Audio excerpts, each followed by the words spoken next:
Hello, my AMST 140 students. This is Professor Donald Earl Collins. Um, this is a separate recording for what I normally do for the course, but I felt like in light of our discussion about your paper assignment that is due this Sunday, I wanted to make sure that you understood what I'm looking for, just in a couple of different ways. I covered all the basics. I covered what you should do in terms of writing your papers. I covered throwaway sentences, having specific yet concise thesis and introductory paragraphs, doing citing sources and all of that. But I want to make sure that you have a couple of other things down while you're doing your paper. One is, for so many of you, unfortunately, you haven't really been exposed to the idea of a prompt, and not just, you've been exposed to the idea of a prompt, you just haven't realized it actually. You've seen prompts already, and if you've taken AP courses and taken AP exams, you've seen prompts where they ask you a multi-layered question that's just a series of smaller questions meant to address a larger issue. You've seen it already. You've seen some of this stuff already in what you've been doing, but you just haven't realized it. So I want you to understand that the first question or the first sentence of every prompt is basically the main question or the main idea that you're addressing. So that's where your thesis statement comes from. Everything else in that prompt is meant to prompt you. That's why it's called a prompt. It's prompt you to talk about different themes and different issues within addressing that larger thesis or theme or argument for that particular prompt. So that's what those questions are for, right? They're not there just, they're there to help you answer the question. If you address all aspects of the prompt, then you essentially are writing the thesis statement on the basis of the first part of that prompt or first question or first statement.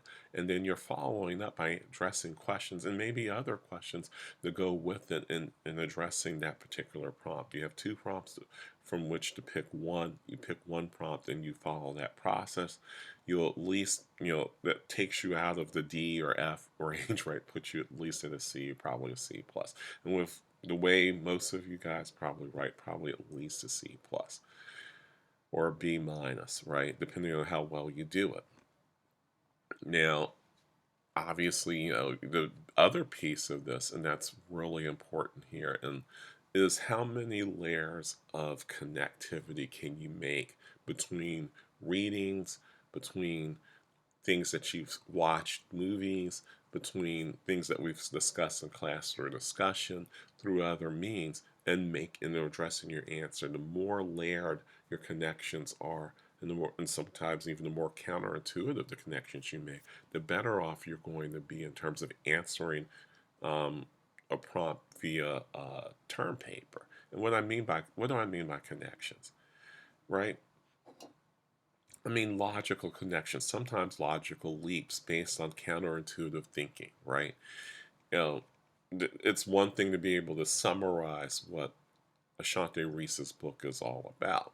It's another thing to be able to relate what's been happening in terms of grocery stores in Wards 7 and 8 and the issue of gentrification, which she does spend some time on, but she doesn't make an immediate connection or necessarily a direct connection between the two, right? Or for you to understand the connection between capitalism, say, and grocery stores and systemic racism, to be able to make those connections. It's not just that, I'm not giving away anything by saying that the policies that lead to lack of stores in certain areas are racist. But it's another thing to be able to understand the connections between that and market capitalism or other things. And so I want you to be able to make those connections and make them well.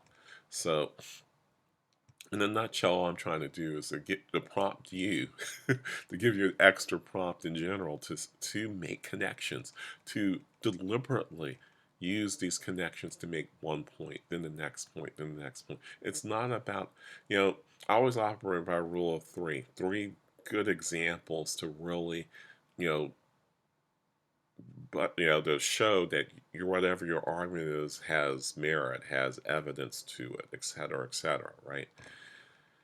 The rule of three is good if you're doing, a short essay, but it can be two, it can be six. It depends on how well you make all the connections to make those major points. And I am serious about breaking up your points into smaller paragraphs. I'm tired. I am really tired of reading paragraphs that go on for a page and a half, 2 pages, even 2.5 pages out of a 6-page paper. You don't need to jam it all together. Be deliberate about the points that you're making, and then and organizing it. Which, by the way, maybe you end up writing a 5-paragraph, 6-page paper. But if you take 2 hours before you hand it in to break those paragraphs up into smaller and more meaningful chunks and organize it a bit better, your paper will probably read a bit better. So try doing that too. Okay, that's all I really wanted to say about how to go about doing what you're doing. Good luck, and hope to read your papers and see that you've taken what I've said to heart and seen those results in your work.